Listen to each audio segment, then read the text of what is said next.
Começa agora pelo YouTube. Tocando em frente.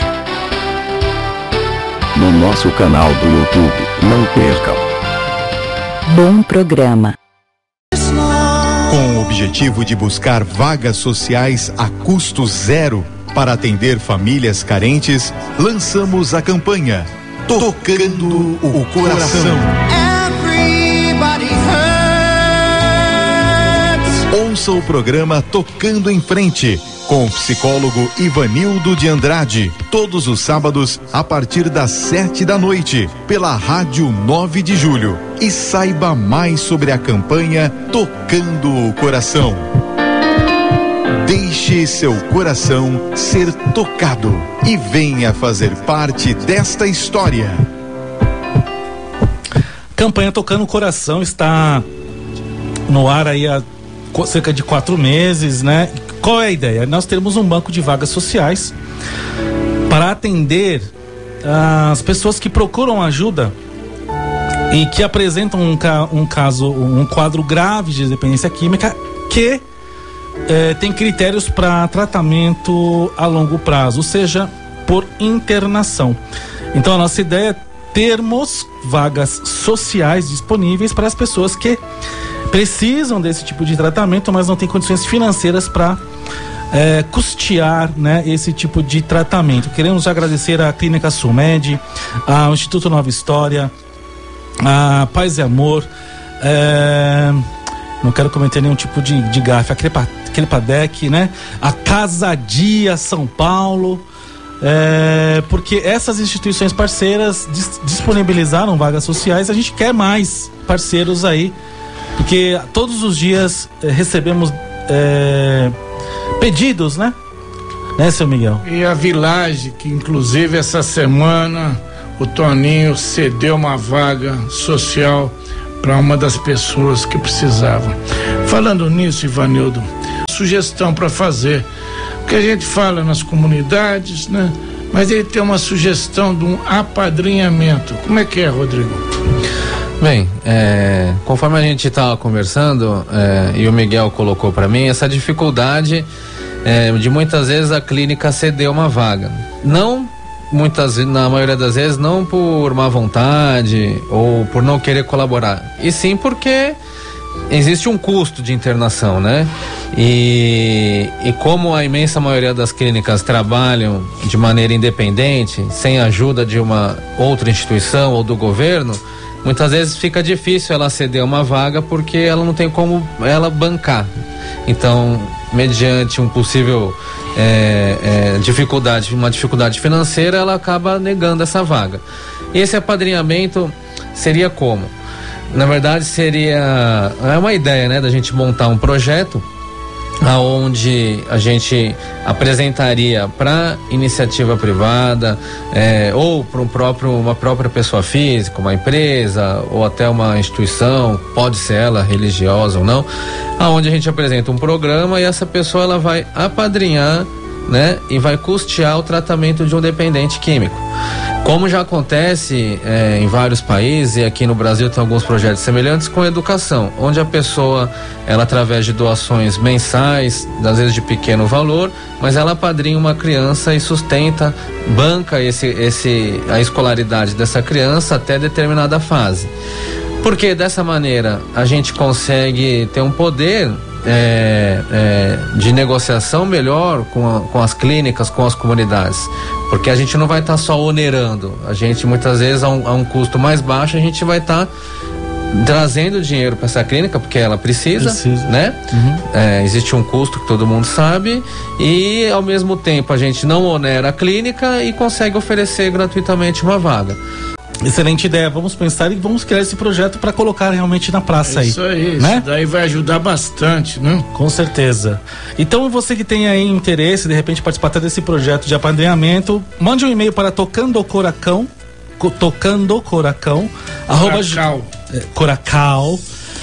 @gmail.com, ou seja, coração sem ser cedilha e sem o tio. Tocando coração sem ser cedilha e sem o tio.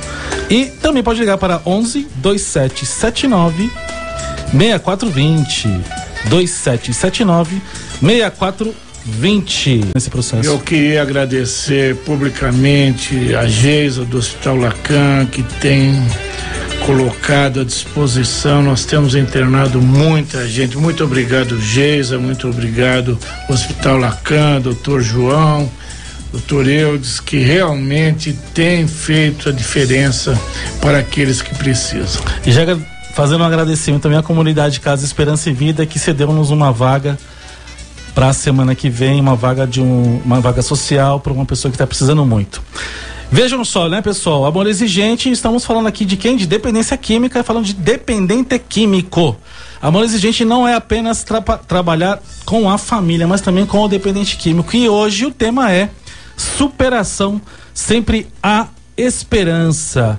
Senhor Miguel, superação, sempre há esperança. Como que é isso no Amor Exigente e no grupo da sobriedade? Farildo, é por isso que nós trouxemos o Rodrigo.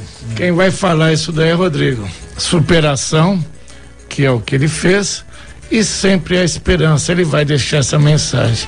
É isso aí? Sim, só corrigindo, superação não é o que eu fiz. Eu acho que superação eu faço todo dia, né? Porque esse é um dos grandes segredos do tratamento. O dia que o dependente que está sem usar achar que já superou, achar que já passou, achar que já tá curado ou qualquer coisa do tipo, aí sim ele está correndo um grande risco. Mas eu fico feliz de poder participar aqui, dividir um pouco aqui da minha história. Com relação ao que eu fiz, né, eu deixei de fazer, acho que não muda muito da história dos dependentes químicos que tem por aí, né? A gente costuma dizer que a história é a mesma, só muda o endereço. Então, mas durante 5 anos da minha vida, foi o tempo da minha ativa, e eu usei todo tipo de droga que você possa imaginar. Só não usei aquelas que eu não consegui comprar, mas todas as outras eu usei. Você só não usou as que você não conseguiu comprar? Exatamente. Eu nunca ouvi essa frase. Exatamente. Mas graças a Deus, eu não conheci o Amor Exigente. Eu acho que na minha doença ativa eu estava tão perdido que mesmo que me apresentassem, com certeza eu não iria. Mas através de um amigo do meu ex-cunhado, ele ficou internado num local onde era regido, né, com os conceitos e com os ideais do amor exigente, e ele um dia foi em casa e comentou sobre isso, que existia. E quando eu tive o meu despertar e pedi ajuda, eu acabei sendo internado no mesmo local onde ele comentou que ficou.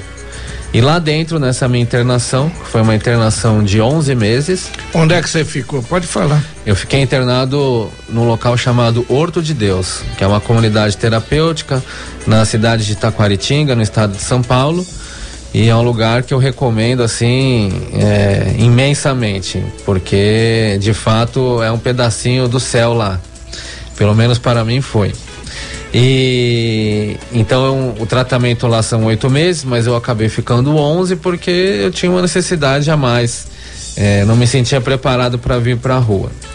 Mas o importante é que uma vez tido, né, uma vez sentido e aceitado um despertar, a gente vai buscar mudança. E foi exatamente nessa minha internação que eu busquei essa mudança e coloquei os objetivos que eu queria para minha vida. E eu acho que a superação, ela começa aí. Alguém que não tem objetivos, eu não tenho que ser superado. Então só existe superação se você coloca um objetivo para você superá-lo, né? Então durante essa internação eu coloquei como objetivo que eu queria ser médico. Né? O meu pai é médico, eu nunca tinha pensado em fazer medicina, aliás eu não pensava em fazer nada. Meu colegial, eu tive duas repetências de ano, né? Fiz supletivo, fiquei sem estudar, ou seja, eu tinha tudo desfavorável, tudo contra. Mas a partir do momento que a gente coloca um objetivo na vida e a gente realmente quer aquilo, aí, meu amigo, ninguém segura. Verdade. O ser humano, quando ele quer, ninguém segura. Eu quero, eu posso, eu consigo. Exatamente. Então eu saindo da minha internação, eu voltei a estudar, fui pro cursinho E eu acho legal dizer isso, porque quando a gente faz uma coisa tendo uma meta, com objetivo, perseverante naquilo, as coisas de fato acontecem. Eu, apesar de toda essa trajetória ruim, em escolas que eu repeti de ano, fiz supletivo, eu acabei fazendo 1 ano de cursinho e entrei na faculdade, né? Tinha colegas meus lá que estavam lá já 3, 4 anos de cursinho quando conseguiram passar. E estudei, me formei, eu até pensei durante bastante tempo em fazer psiquiatria para poder trabalhar nessa área, mas eu sempre tinha um conflito onde eu não conseguiria, vamos dizer assim, ter o meu ganha-pão naquilo onde foi a minha salvação. Eu não me sentiria bem. Então eu escolhi outra especialidade. Hoje eu sou dermatologista, sou médico do trabalho e perito judicial. Então, e aí o trabalho que eu faço com relação à dependência química é um trabalho totalmente voluntário e gratuito. Então, dessa maneira eu me sinto mais confortável. Posso dizer uma coisa? Você diz assim, hoje eu sou dermatologista, médico do trabalho e perito judicial. E dependente químico? E dependente químico em recuperação. Sim. Há 17 anos. A longo prazo, uma recuperação bem sucedida a longo prazo. Eu acredito que isto que você acabou de falar precisa ser percebido pelas pessoas, pelos nossos ouvintes, como uma grande fonte de esperança, porque você avaliar que uma pessoa que viveu a dependência química, que teve que superar esse problema e conseguiu depois realizar esse grande objetivo e sonho de ser médico, isso quebra com algumas barreiras do tipo: dependente químico fica maluco, perde a inteligência, dependente químico não serve para mais nada. Esse paradigma, esse estereótipo precisa ser cada vez mais derrubado para mostrar que o dependente químico restaurado, recuperado, ele pode ser uma pessoa e um cidadão que exerce o seu papel social, o seu papel na sociedade, contribuindo para que ela se transforme, até mesmo melhore. E o dependente químico em recuperação verdadeira se torna também um ser humano melhor. Existe vida após as drogas. Exatamente. E o Rodrigo, né, fez aquilo que o amor exigente dita nos seus princípios. Ele tomou uma atitude, gerou uma crise, né? E ele realmente fez aquilo que precisava ser feito e que tinha como objetivo, que foi formar-se médico, fazer ser aquilo que ele colocou como objetivo, e hoje está lá nos ajudando, é nosso voluntário, leva essa experiência e mostra que existe esperança, principalmente para as famílias que estão nos ouvindo hoje. Tenham esperança. Não existe caso perdido. Existe, Rodrigo? Não, com certeza não, né? Eu acho que talvez o que existe é a desesperança, né? Mas a desesperança é uma coisa que pode ser revertida. Agora, é fácil? Não é fácil. Não é fácil para ninguém. Não é fácil para o dependente, que a atitude tem que vem dele. Não é fácil para os familiares. Mas eu acho que uma coisa que eu aprendi com meu pai, ele sempre me ensinou e sempre bateu muito em cima dessa tecla, né? Que é assim, ou você vai fazer ou você vai ficar aplaudindo os outros, né? Então, mais ou menos a questão do que a gente coloca com relação à atitude, é você que vai escolher. A gente é aquilo que a gente pensa, aquilo que a gente escolhe. Então, claro que hoje em dia, eu falando assim, pode parecer fácil, mas no meu começo, nos primeiros dias, nos primeiros meses, o meu objetivo não era ser médico, né? O meu objetivo era ficar aquele dia limpo. As metas têm que ser pequenas, para elas poderem ser cumpridas, um dia de cada vez, e com o passar do tempo, a gente vai aprendendo a lidar com essas situações, e as situações ruins, elas vão ficando cada vez menores, e a gente vai tendo outros objetivos, e o foco vai mudando, e a coisa vai caminhando, né? Agora, eu mais do que ninguém não posso duvidar que é possível ter recuperação. Não posso duvidar de ninguém que aquela pessoa é capaz. Porém, né, eu acho que aproveitando aqui esse canal de divulgação, esse momento, a gente tem que alertar, tá? Não é porque existe sim a possibilidade de recuperação que as pessoas e as próprias famílias estão isentas do poder destrutivo da droga. Infelizmente, eu conheço pessoas que usaram até menos que eu, vamos dizer assim, menos tempo, mas por causa da quantidade, do tipo de droga, acabaram tendo sequelas, né? E sequelas, às vezes, físicas irreversíveis. Muitas vezes a gente tem sequelas na família porque a família não aceita que ela tem uma codependência, não aceita que ela precisa se tratar. Então, quanto mais rápido assim, quanto mais a pessoa tomar uma atitude pela vida dela, mais sanidade, mais saúde ela está preservando. Por isso que a gente fala da prevenção. Prevenção muitas vezes também pode funcionar, mesmo para quem já está fazendo isso, porque você previne o agravamento daquele processo de adoecimento, né? E prevenir também interromper o processo de uso para que você evite o agravamento. Uhum. Não é isso, Rodrigo? Exatamente. E por que eu comecei a falar isso? Agora você deu mais esse gancho. Por que eu tô dizendo isso? Porque hoje em dia fala-se em política de redução de danos, né? Isso é uma história já um pouco antiga que se espalhou até dentre as famílias, assim, no seio familiar, não só no político. O que eu quero dizer no seio familiar? Então que hoje, às vezes, por uma comodidade dos familiares e até por criar um cenário onde a coisa não é tão ruim e não dói tanto, eu já vejo muitos pais falarem assim: ah, não, mas meu filho é só maconha. Né? Ou seja, tá reduzindo o dano, não tá eliminando o dano, ela reduziu. Ah, o seu fuma crack, o seu cheira cocaína, ah, não, mas o meu é só maconha. Vão até liberar, estão querendo liberar.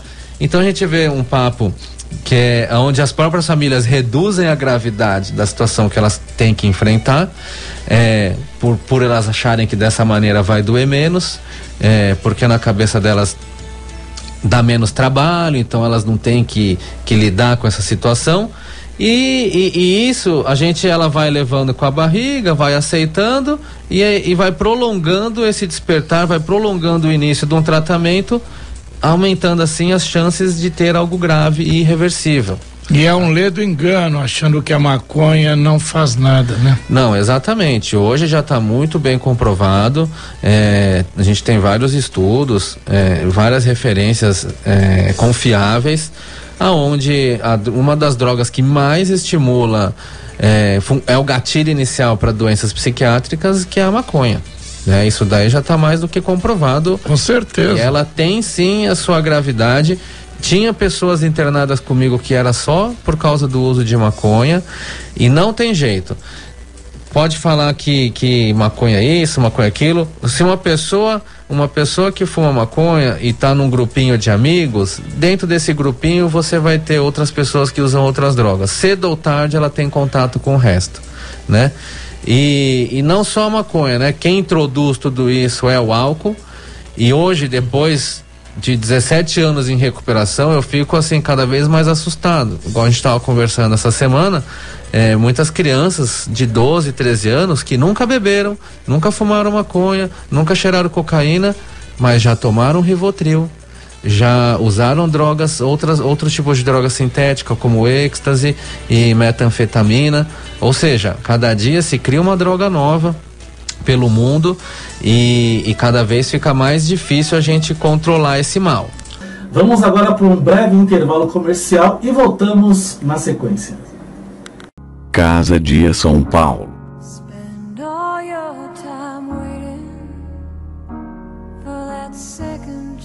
O quanto você pagaria para salvar quem ama? Amor não tem preço.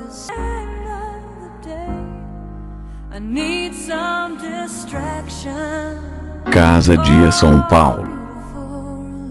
Não desistimos de quem você ama tanto.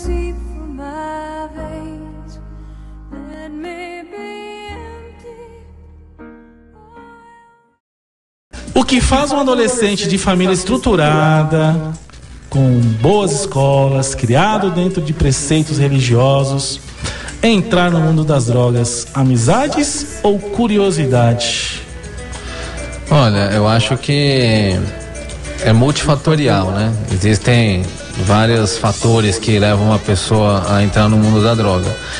Hoje em dia, né, a atual situação dos jovens e das drogas na nossa sociedade, eu acho que a questão de amizades, ela não conta muito. O que vai levar a pessoa a usar, de fato, é uma curiosidade.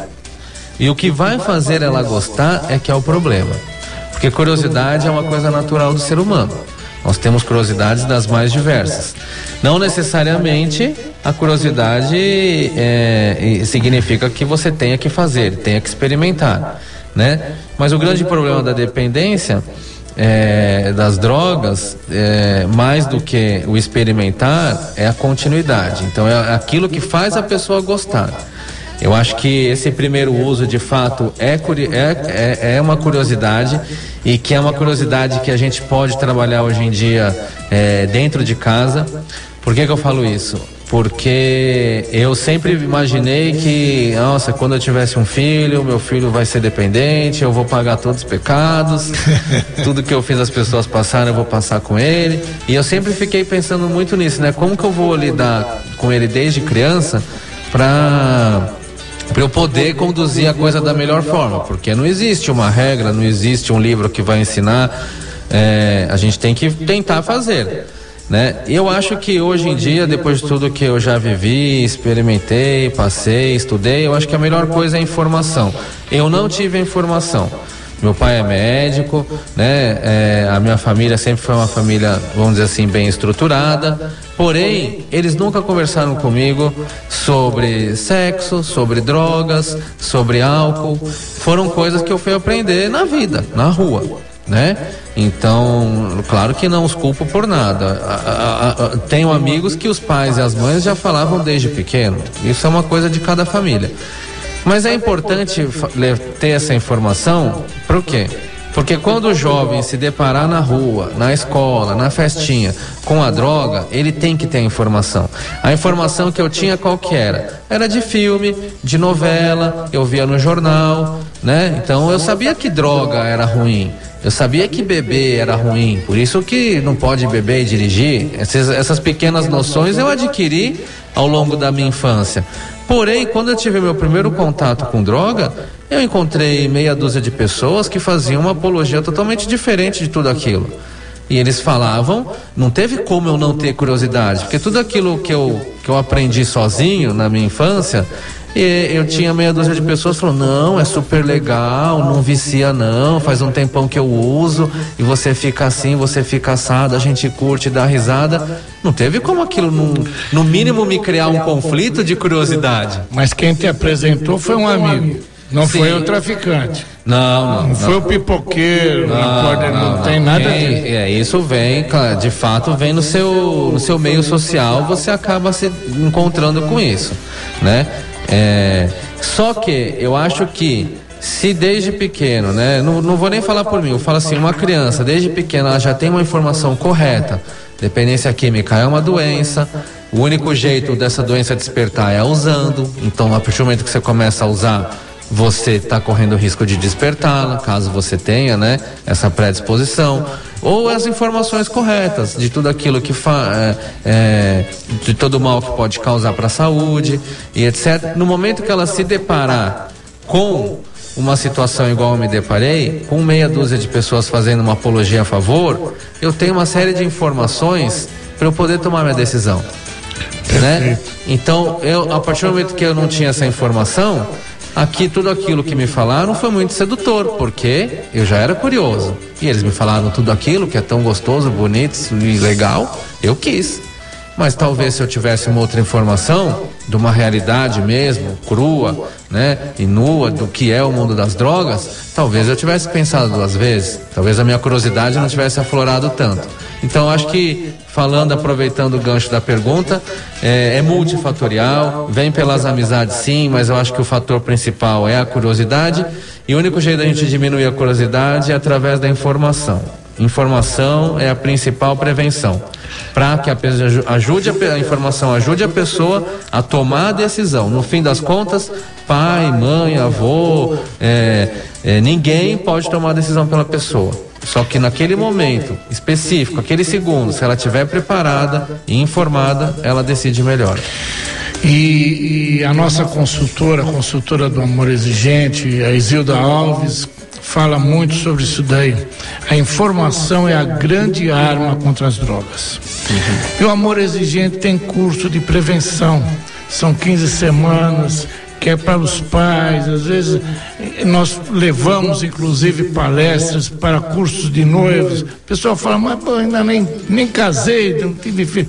Mas nós precisamos começar a levar a informação, mostrarmos realmente o que é, como é a informação que vai fazer a diferença. E que vai fazer a diferença é a prevenção. Você vai fazer com que não ocorra lá na frente o que nós estamos vendo hoje, né? Pesquisa da Unifesp mostra que 60% dos estudantes universitários já experimentaram álcool. E também existe uma previsão para que isso vá chegar a 100% se não tomarmos nenhuma medida.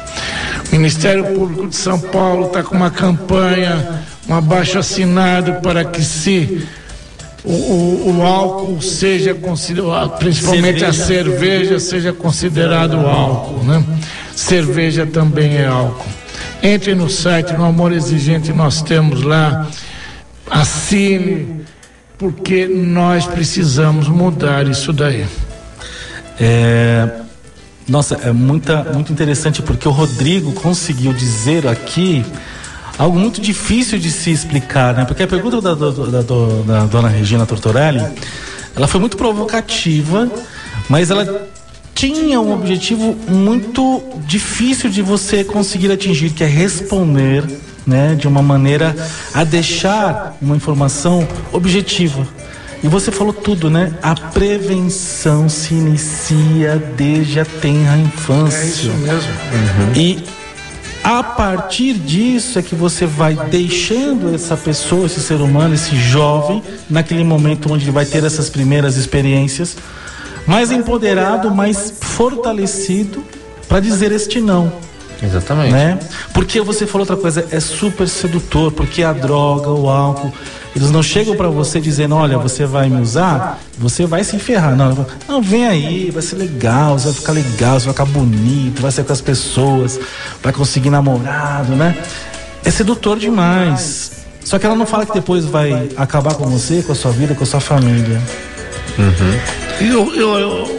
Ivanildo e Rodrigo, eu tenho feito muita palestra em escolas e eu tenho visto que está mudando um pouquinho aquele início com álcool, maconha, cocaína.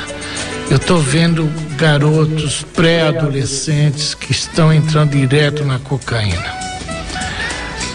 Isso é, vamos dizer assim, antigamente a cocaína ela era uma droga bem mais cara. Né? Vamos dizer assim, era uma droga elitizada. Elitizada, é verdade. Então, primeiro era a heroína, que era. Isso, na época que eu usava, ela já era mais barata, você já tinha mais acesso. E aí que vem mais uma partezinha do perigo, porque uma maneira de baratear a droga, qual que é? Não vender ela pura. Então ele mistura cocaína com farinha de trigo, com bicarbonato, e ainda tá bom. Eu já vi. Pode mármore, cimento branco, assim vai, porque aí eu diluo essa droga, consigo vender mais barato e atinjo, vamos dizer assim, todas as classes sociais.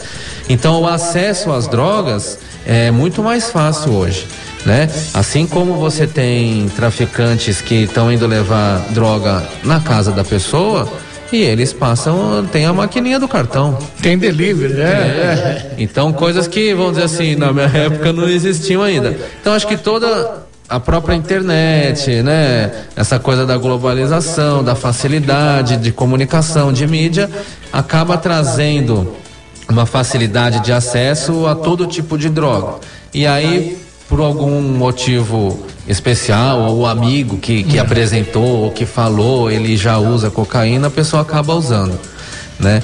Mas é muito importante a gente trazer essa mensagem, cada vez fortalecer mais, porque às vezes o pai, a mãe acha que vai poder controlar. Entende? Você pode proibir o filho de sair, você pode trancar dentro de casa, às vezes é no próprio prédio, é o vizinho do apartamento de cima que... Então não adianta. O que a gente tem que fazer é dar poder de raciocínio e poder de decisão para na hora que ela precisar, ela decidir pelo correto. Nós temos aqui uma mensagem do Dr. Mário Sérgio Sobrinho, dizendo que esse moço é a demonstração que o tratamento em CTs, comunidades terapêuticas, né, é eficaz. Ele também é fruto do trabalho de amor exigente. Muito legal. Essa foi a mensagem do Dr. Mário Sérgio Sobrinho em relação a essa polêmica também aí da internação. Pode, não deve. Enfim, sim, tem efeitos positivos e o Rodrigo está aqui para demonstrar o quanto uma internação pode e é muito eficaz. Infelizmente, Ivanildo, tem o pessoal que diz que internação não resolve, que não adianta, que tem que trabalhar com redução de danos, que esse daí é a metodologia moderna que é aplicado no exterior e que dá resultado. Não é verdade. A redução de danos pode ser uma das coisas do tratamento, é uma das partes do tratamento, mas não é só redução de danos, né? Consegue redução de danos no crack, Rodrigo? Não. No álcool? Consegue? Não, eu sou totalmente contra, nem sei. Eu tenho minhas, vamos dizer assim, minhas vertentes de tratamento, minhas políticas de tratamento muito bem definidas, né? Infelizmente, essa coisa da internação mal vista, ela não é totalmente, assim, vamos dizer, aleatória, né? Existe uma razão, precisa existir para esse pensamento existir, que são os locais que realmente tratam mal, né? Como tudo na vida, hoje em dia a dependência química e o poder, vamos dizer assim, a família desestruturada, ela é, vamos dizer assim, um cliente em potencial de uma clínica ruim. Então a gente vê lugares aí vendendo tratamentos caríssimos, prometendo, né, mudanças e prometendo até a cura, e a gente sabe que não existe. E é claro, você investe, você pega uma família, investe um dinheiro às vezes alto num tratamento e deposita toda a esperança e ela não recebe nem a mínima orientação de procurar um grupo, seja ele de amor exigente ou de narcóticos anônimos que tem para a família, o Al-Anon, né? Então, essa família e essa pessoa recai, a família fica desacreditada. Fala, por que eu vou internar? Eu internei, gastei, voltou, não adiantou nada, né? E outra coisa que eu vejo bastante hoje em dia e que eu acho que assim é até perigoso é ficar alimentando essa coisa da internação ser ruim e não funcionar.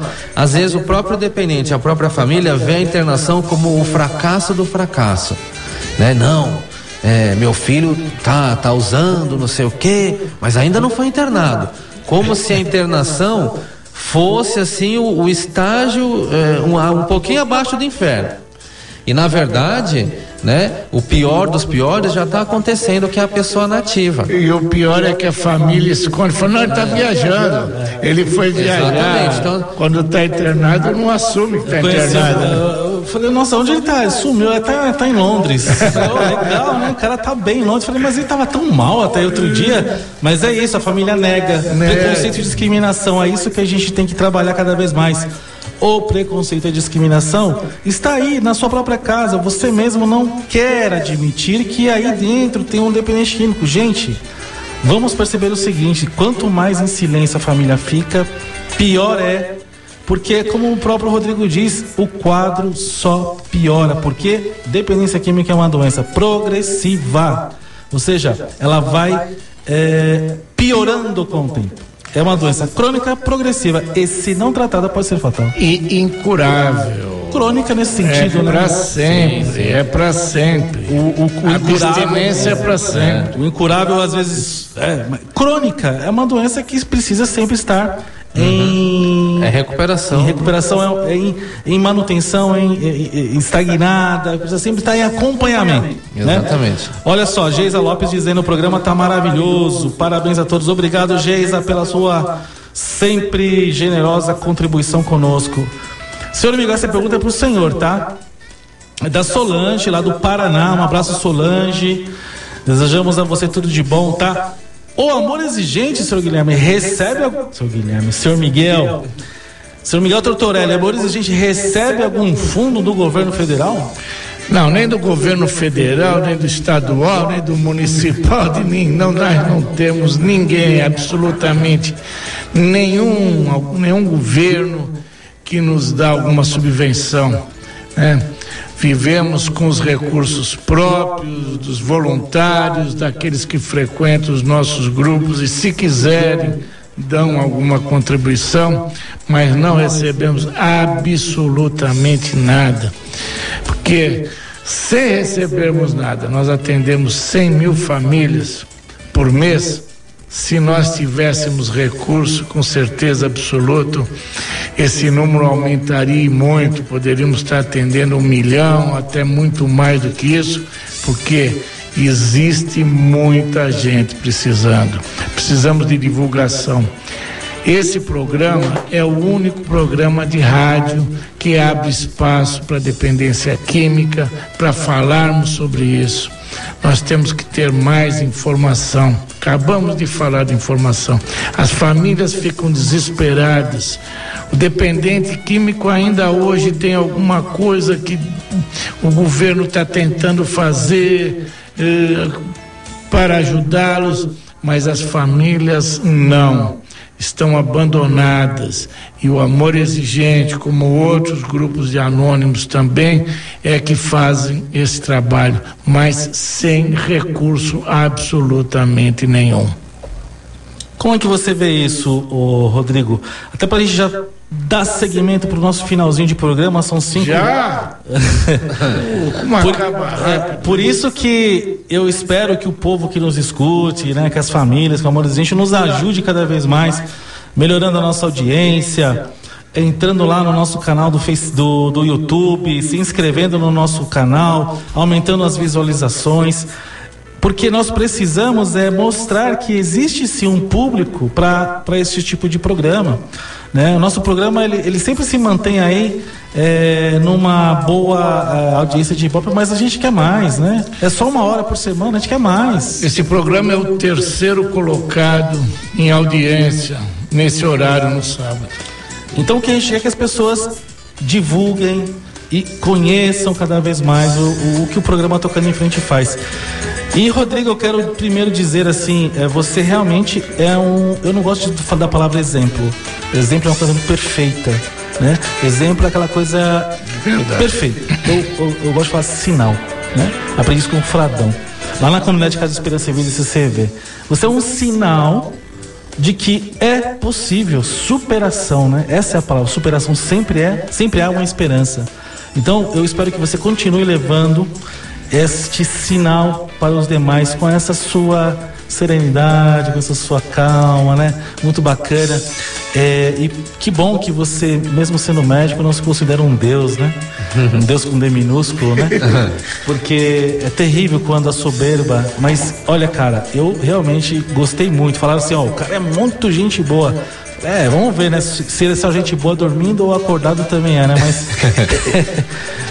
Deixa umas palavrinhas aí pra galera. Olha, eu agradeço de fato, gostei muito de ter vindo aqui. E eu acho que eu sempre tomo muito cuidado, né? Porque às vezes a gente vai falar e o pessoal pergunta, você fala que tem 17 anos de recuperação e às vezes as próprias pessoas em volta acabam te colocando num pedestal como se elas não pudessem chegar aonde eu cheguei, como se elas não pudessem fazer aquilo que eu faço.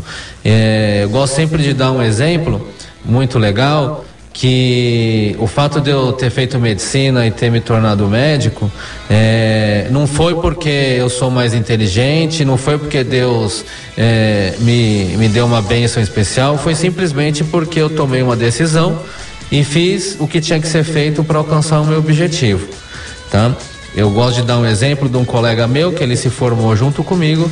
Eu me formei com 27 anos e ele se formou com 37. Ele foi caminhoneiro durante 12 anos e ele simplesmente juntou dinheiro para ele conseguir ficar. Ele tinha planejado 3 anos parado para fazer cursinho, voltar a estudar. No segundo ano de cursinho ele conseguiu entrar na faculdade. Hoje ele é ortopedista. Ele sempre foi um exemplo para mim e é para todos nós. Eu sou um ser humano como todos aqui, não tenho nada de especial. E se eu cheguei, todo mundo pode chegar, assim como eu tenho outras pessoas que eu tenho como sinal, como referência, e eu quero alcançar coisas que elas também alcançaram. Só depende da gente. A gente vai ser aquilo que a gente quiser. Então, eu acho que, já que somos nós que decidimos aquilo que queremos ser, eu quero ter o melhor espetáculo que eu posso. Que bacana. Quero agradecer o Rodrigo, conheço o Rodrigo desde essa época, desses 17 anos. O pai dele coordenou por muitos anos o grupo de sobriedade do Amor Exigente. Você viu agora, por exemplo, o que ele falou quando viu o senhor depois de tantos anos lá? Falou, não acredito, você ainda tá aí, rapaz. Mas a gente continua, é uma missão, e o Amor Exigente está lá de portas abertas realmente para receber aqueles que queiram ir, porque não adianta a gente achar que a pessoa tem que ir, precisa querer, né, Rodrigo? Não, exatamente, a pessoa tem que querer. Eu sempre falo que tratamento e recuperação é 100%, 99% é a pessoa, 1% é o resto. Ok, acabou.